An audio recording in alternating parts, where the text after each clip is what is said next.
अस्सलाम वालेकुम। क्या हाल है सब आप सब लोगों का। उम्मीद है आप सब खैरियत से होंगे। मैं doctor Shamaila Tanveer once again हाजिर हुई हूँ छोटे छोटे सिंपल चीज़ों को लेके, ताकि आप लोगों को इससे फ़ायदा हासिल हो सके। आज मैंने सोचा कि किस चीज़ पे डिस्कशन की जाए, तो माइंड में आया फाइब्रॉइड्स। आप सबको मालूम होगा कि फाइब्रॉइड्स के नाम से तो आई एम श्योर आप लोग फेमिलियर होंगे।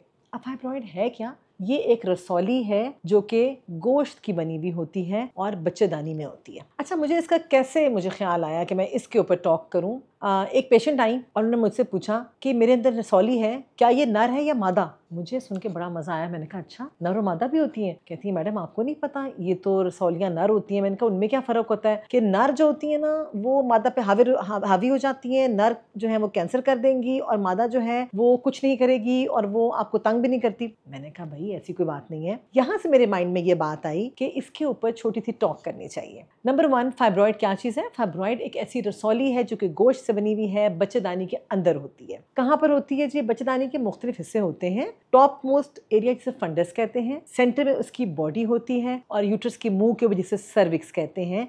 इन तमाम एरियाज के अंदर फाइब्रॉइड्स बन सकते हैं। फाइब्रॉइड्स बच्चेदानी के बिल्कुल अंदरूनी हिस्से में भी होते हैं, मेन बॉडी में भी होते हैं और बैरूनी हिस्से में भी होते हैं। प्रॉब्लम्स कौन से दे सकते हैं फाइब्रॉइड्स, और आपको कब जाना चाहिए डॉक्टर के पास? साइज पे मत जाइए। हमने अपनी प्रैक्टिस में छोटे से छोटा फाइब्रॉइड जब बंटे होते हैं ना जी, उससे भी छोटा, मटर के दानों के बराबर, वहां से लेके एक फुटबॉल जितने फाइब्रॉइड्स कभी साइज देखा है प्रैक्टिस के अंदर। जहां तक बात है नंबर की, नंबर 1 फाइब्रॉइड से लेके मैंने अपनी प्रैक्टिस के अंदर 35 फाइब्रॉइड्स तक रिमूव किए हुए हैं। अब आपने कब जाना है डॉक्टर के पास? आमतौर पे ये बहुत कॉमन एक प्रॉब्लम है जो कि तकरीबन लगभग 35 से 40% औरतें जो कि रिप्रोडक्टिव एज ग्रुप में होती हैं, जिन एज के अंदर बच्चों की पैदाइश होती है, 18 ईयर से लेके 40s के अंदर तक ये पाई जाती हैं। तकरीबन 35 से 40 एक आपको लगभग मैं फिगर दे रही हूँ जिसके अंदर ये बॉडी में होते हैं। आपको पता भी नहीं होगा कि बॉडी में पड़ी हुई होती हैं, लेकिन पता तब चलता है जब अल्ट्रासाउंड करवाते हैं। ऐसे फाइब्रॉइड्स जो कि छोटे हैं साइज में, आपको कोई प्रॉब्लम नहीं दे रहे। अब प्रॉब्लम हो क्या सकता है? Problems number 1, heavy bleeding. सबसे जो कॉमनेस्ट रीजन जिसकी वजह से पेशेंट्स हमारे पास आते हैं, पता नहीं होता कि पेट में फाइब्रॉइड है, लेकिन पीरियड्स बहुत हैवी होते हैं। जो माहवारी आती हैं उसमें खून के लोथड़े कलेजी नुमा टुकड़े आना शुरू हो जाते हैं। माहवारी हैवी बिल्कुल लाल रंग की होती है, बहुत दिनों तक उसका लेंथ में ज़्यादा हो जाती है, यानी कि 8 दिन, 10 दिन, 15 दिन तक पीरियड चलते रहते हैं। तब हम अल्ट्रासाउंड करते हैं, पता चलता है रसौली पड़ी हुई है। तो इस सूरत में आपने डॉक्टर के पास जाना है। नंबर 2, फाइब्रॉइड अपने साइज से बहुत ज़्यादा तजावुज़ कर जाएं। देखिए छोटी जो रसौली होगी ना, अमूमन वो कुछ नहीं कहती जब तक वो बिल्कुल बच्चेदानी के अंदर वाले हिस्से में ना हो, क्योंकि छोटी रसौलियाँ वैसे आमतौर पे आपको उनके लिए परेशान होने की ज़रूरत नहीं है। बट अगर वो बच्चेदानी के बिल्कुल अंदर होगी तब भी हैवी ब्लीडिंग हो जाती है। लेकिन कुछ रसौलियाँ जो कि बैरूनी साइड पर होती हैं, जिन्हें हम सब सिरोजल कहते हैं, वो इतनी बड़ी बड़ी फुटबॉल जितनी हो जाती हैं और पेट के अंदर फैल जाती हैं। अगर आपको हाथ से महसूस करने पे पेट सख्त लगे, रसौली महसूस हो, ज़रूर डॉक्टर के पास जाएं, क्योंकि कंफर्म ये करना होता है ये फाइब्रॉइड है या नहीं। और दूसरा, अगर फाइब्रॉइड है तो यूट्रस के बैरूनी हिस्से में है तो फिर भी परेशानी की बात नहीं है। बट अगर मैंने ऐसे देखा है पेशेंट्स के अंदर कि वो एक जड़ से लटका हुआ होता है और वो जड़ जो है अपनी जगह से घूम जाती है, ट्विस्ट जिसको कहते हैं ना। अगर आप देखें, अगर आपकी उंगली को मरोड़े कितना पेन होता है, इस तरह ही अगर ये स्टॉक वाले फाइब्रॉइड जो कि ट्विस्ट हो जाते हैं, ये बड़ा पेन करते हैं। उस केस में भी आपको डॉक्टर के पास जाने की ज़रूरत है। नंबर 3, फाइब्रॉइड्स प्रॉब्लम क्या करते हैं? पेन खुद नहीं करते, लेकिन दबने की वजह से बाकी चीज़ें, क्या चीज़ें दब सकती हैं? आपकी आंतें दब सकती हैं, मसाना दब सकता है। अगर ये बैक साइड पे हुए तो कमर की जो नर्व्स हैं, ठीक है ना, वो दब सकती है। तो पेशेंट्स जिनको लोअर बैक एक रहता है कि बहुत दर्द है, फाइब्रॉइड्स की वजह से हो सकता है। नंबर 2, पेशाब बार बार आना रुकता नहीं है या पेशेंट्स कर ही नहीं सकते, यानी कि मसाने के ऊपर फाइब्रॉइड्स का इतना प्रेशर पड़ जाता है कि पेशेंट्स जो थोड़ा सा पेशाब कर लेते हैं, बाकी कर नहीं पाते। और मसाने के अंदर पेशेंट्स को अर्ज फील हो रहा होता है कि हाँ है तो सही, but there unable to pass the urine. उस केस में आपको डॉक्टर के पास जाना चाहिए।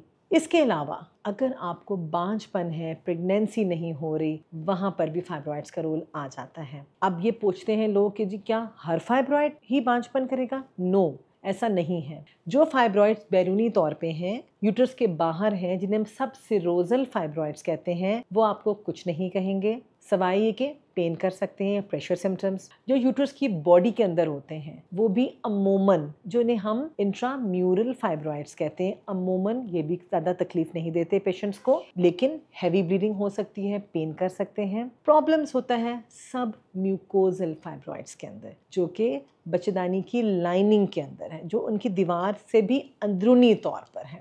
ये वाले फाइब्रॉइड्स चाहे छोटे भी होते हैं, प्रॉब्लम्स करते हैं। क्या प्रॉब्लम हो सकती है इन फाइब्रॉइड्स में? ये वाले जो सब म्यूकोजल फाइब्रॉइड्स हैं, हैवी ब्लीडिंग भी कर सकते हैं आपको। इनकी वजह से बांझपन यानी कि सब फर्टिलिटी होने के चांसेस होते हैं। हमल अगर होता है तो वो टिकने नहीं देते। ऐसे केस में भी आपको जाने की ज़रूरत है डॉक्टर्स के पास। और ये पकड़े कब जाते हैं? अल्ट्रासाउंड पे भी, लेकिन बेस्ट इसका तरीका है हिस्टेरोस्कोपी। हिस्टेरोस्कोपी मैंने अपनी किसी वीडियो में पहले बताया है कि ये खास किस्म की दूरबीन है जो कि हम बच्चेदानी के अंदर लेके जाते हैं, और उस दूरबीन से इन फाइब्रॉइड्स का हम पता लगा सकते हैं जो कि बच्चेदानी के बिल्कुल अंदरूनी हिस्से में है। इसके अलावा अब हम आते हैं ट्रीटमेंट पे कि ट्रीटमेंट क्या करना है रसौलियों का। क्या हर रसौली की ट्रीटमेंट की ज़रूरत है? नो।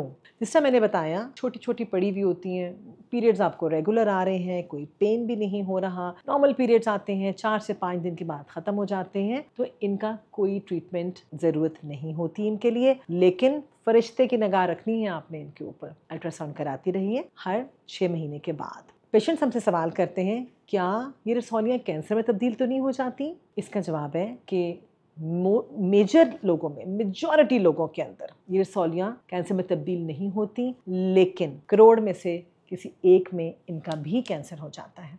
अब 25 साल का जितना मेरा एक्सपीरियंस है, या आप यकीन कीजिए मैंने 3 केसेस देखे हैं जो कि रसौलियाँ फाइब्रॉइड्स के कैंसर की, और इसलिए ये पेशेंट से कहते हैं अगर डायग्नोज हो जाए, आप इस पर फरिश्ते की निगाह ज़रूर रखिए, अल्ट्रासाउंड्स कराते रहें कि बहुत तेज़ी से बढ़ तो नहीं रही है, क्योंकि जो कैंसर वाली होती हैं रसौलियाँ वो बहुत तेज़ी से बढ़ती हैं। मज़ीद ट्रीटमेंट क्या है? क्या गोलियाँ हैं? जी हाँ, गोलियाँ हैं जिनसे फाइब्रॉइड्स का साइज़ नॉर्मल रहता है। सस्ती सी गोलियाँ भी मिलती हैं, कॉन्ट्रासेप्टिव पिल्स भी ले सकते हैं ब्लीडिंग को रोकने के लिए। इसके अलावा कुछ गोलियाँ लिट्राजोल के नाम से आती हैं जो कि फाइब्रॉइड के साइज़ को छोटा कर देती हैं। फिर हमारे पास टीके भी हैं इनके साइज़ को रिड्यूस करने के लिए, जो कि आपके जिल्द में, पेट में भी लगते हैं, महीने के महीने लगते हैं। लेकिन ये वो चीज़ें हैं जो कि आपकी डॉक्टर्स आपको देख के बेहतर बताएंगी कि आपके लिए, आपकी एज के मुताबिक, और आपके बच्चे हैं अगर हैं या नहीं है, उनके मुताबिक आपको कौन सा ट्रीटमेंट देना चाहिए। एंड में सर्जरी तो है ही है।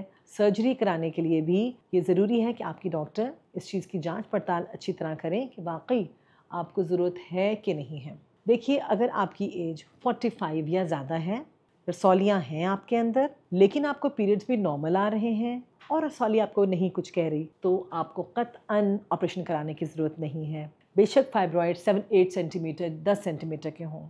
क्यों?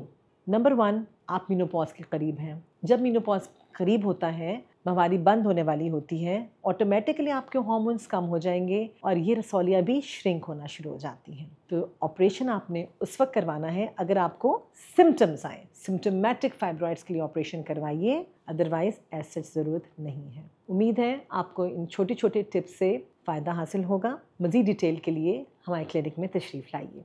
Thank you so very much.